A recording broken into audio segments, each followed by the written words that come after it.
निश्चित एक शेवटचा प्रश्न, ज्या खुर्चीवर तुम्ही बसलाय, विकासभाई त्या खुर्चीवर बसायचे, ती जबाबदारी सांभाळायचे.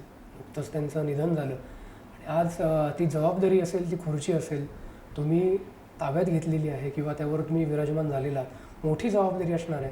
आज काय भावना आहे या निमित्ताने? या पाटेकराच्या आमच्या भूमीत सावंतवाडीची ही जी भूमी आहे, सावंतवाडीच्या भौगोलिक परिस्थितीप्रमाणे केंद्रबिंदू हे तळ आहे. तळ्याच्या मध्ये ही आरपडी, इट्स अ बे. तिन्ही साईडने ह्याला आपलं तलाव आहे, लक्षात घ्या साहेब. साहेब, या वास्तूमध्ये जी ऊर्जा आहे, ती ऊर्जा, मी खूप स्पिरिच्युअल माणूस आहे आणि मी ऊर्जेला बिलीव्ह करणारा माणूस आहे. ही खूप खूप जबाबदारीवाली ऊर्जा आहे असं मला वाटतं. हे सगळं करत असताना 100% एक नवचैतन्य आहे एवढं तरी नक्कीच आहे. पण विकासभाईंसारखा एक मार्गदर्शक आमच्यातनं गेला, ह्याचं शैल्य हे आमच्या मनात साहेब 100% राहील.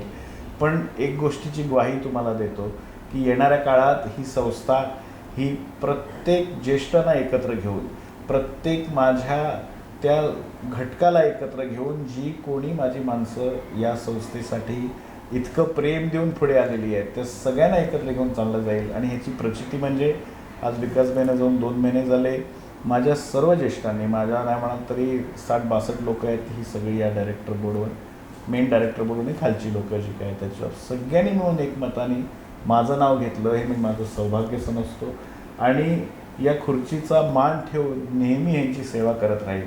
हा मी तुमच्या माध्यमातून सगळ्या व्ह्यूअर्सना हे सांगू इच्छितो की इथे ही फक्त सेवा केली जाईल.